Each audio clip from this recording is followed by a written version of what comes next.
Good afternoon. At a time when we can neither foresee nor prevent the dangers of coronavirus to our collective brethren, a small group of us have endeavored to provide an opportunity for some Masonic stimulation, a discussion panel to provide a topic for exploration and a path from which to set forth. After watching what Brothers Mosley, Little, Walcott, Mosier, and I have put together, feel free to reach out to us via email to join in the discussion. Perhaps your questions and comments will appear in a later video or as a separate topic of discussion for one of our meetings when we're finally able to gather in person.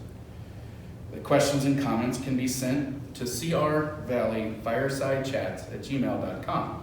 There will be a slide at the end with the email address for you.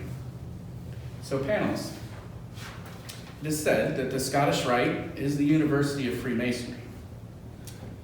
Do you believe that Masonry qualifies as a school then? If so, how?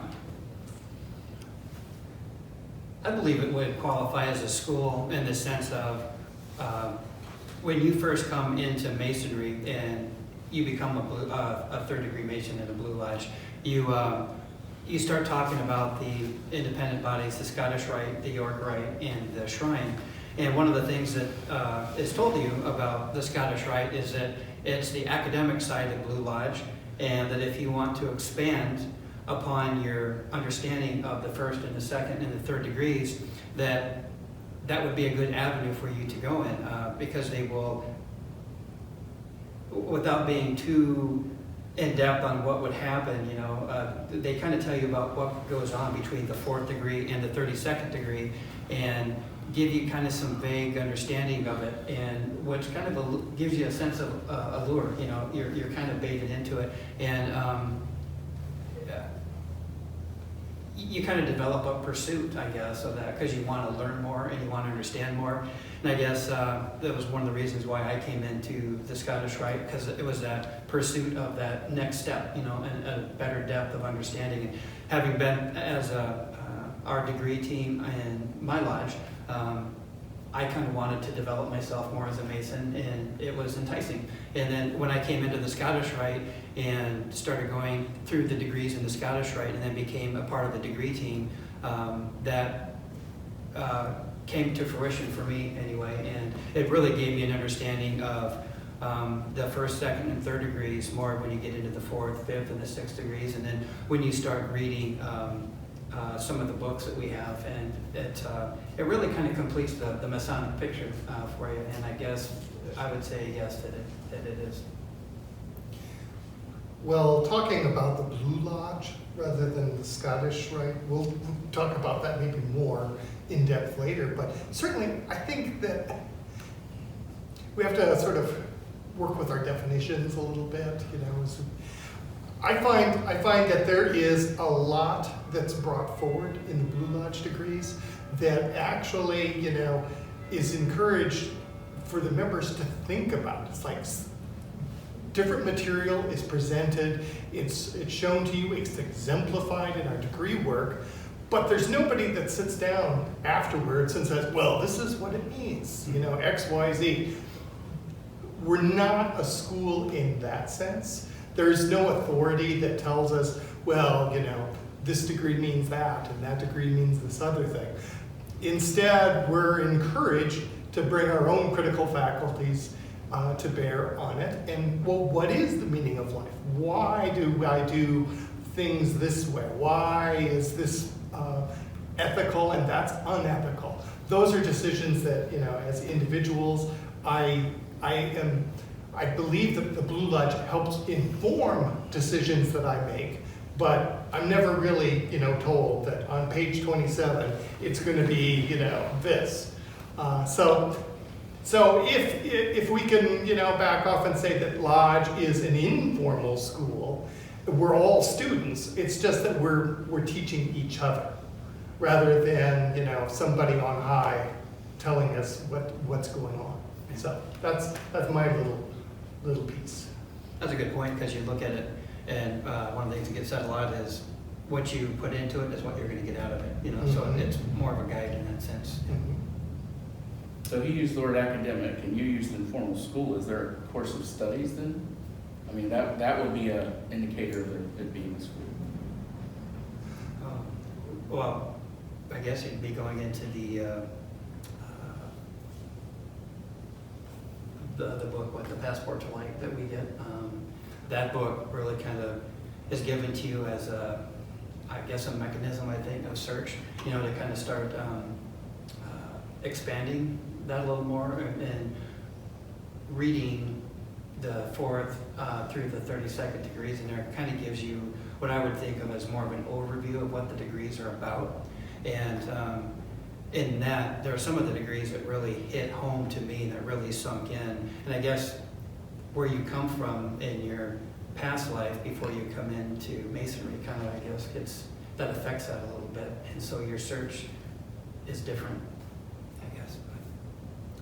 Well, I think back to the degrees when I was at the altar and I was asked, in your current condition, what do you desire? What do you most desire? What do you now desire? And it began with light, more light, and further light, which alluded to more knowledge. And I don't believe that the Blue Lodge or Scottish Rite teaches you how to behave. It doesn't teach you what the correct morals are. It doesn't teach you what the correct ethics are. But it certainly puts a lot of bait out there in front of you to go discover for yourself what that is. We'd sometimes talk about moving to that condition or that area, that aura of perfection, if you will. And your perfection is not going to be the same as mine, nor will mine be the same as anybody else's. But there are so many tools that are given to us, or bait, as one of you also talked about, to make the contemplative man ask the question, gee, I wonder what he meant by that.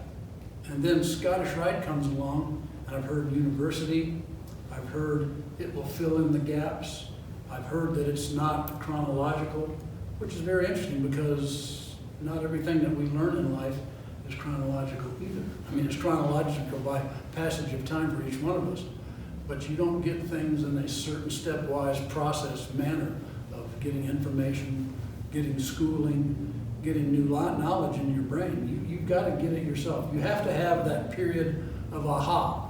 And you talked about some of the degrees that mean a lot to you, because I believe that when that degree was being conferred, something went off in your mind that was missing, and you were looking for that connection back to where that question originated.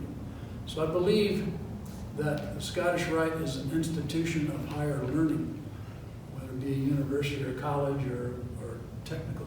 It's certainly not a technical school.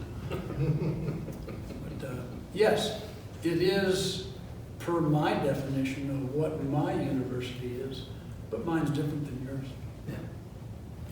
Yeah. I think of the university and the academic model like you guys are talking about, though, and you can go into a university and you can learn whatever it is in your discipline, and you can be shown, this and that, but unless you really have the tenacity and the want and the warrant, to continue on with that, you may kind of fall out of it, and I guess Masonry can be ascribed in the same way that what you put into it is what you're going to get out of it, and as far as you want to take it, that's what you're going to get out of it. Yeah, So, I agree. yeah. So if it's not serial, like school typically is, are there still prerequisites? Are there things that you need to know to be able to get something out of it? Or are we looking at more of a framework rather than a school here? Well, it's interesting when you ask, are there prerequisites? There are requisite requirements to attain the first, second, and third degree before you come to the Scottish Rite. But what is in the first, second, and third degree is not in any particular sequence. It's just setting the stage. And I don't think there's ever a straight line of thought. I think there's opportunities for many different lines of thought, many different lines of discipline, many different lines of morality, if you will, that I will explore as my processor up here is looking for that input. I was going to bring up Albert Pike and morals and dogma. If you've ever sat down and tried to read that, there's no chronological, it's everything Albert Pike ever knew, and it all got dumped into that book. And some of it is absolutely fascinating, and some of it is absolutely boring. But he certainly expanded the scope of what's involved and what is Masonic. I would think that there's a lot of people that would pick a chapter out of Morals and Dogma and they'd go, why does this have anything to do with Masonry at all? And maybe it doesn't actually, some of the material that's in his book. But certainly it provides a very wide view of the universe. And Pike dives in and tries to make some sort of an explanation and to tie it together. But so we don't really need necessarily chronological. We're not teaching to the test, as they say so much nowadays. We're covering a lot of material, and that's okay. Some of this material you'll probably never really, care about. That's okay. Morals and Dogma is a book this thick. I don't think that there's content that's in there that we all are going to appreciate. Maybe 25 years later, you'll come back and go, oh, wait, now I think I understand what he was getting at. There's a lot in Masonry that's like that. It's not till you have the life experience that something happens and you go,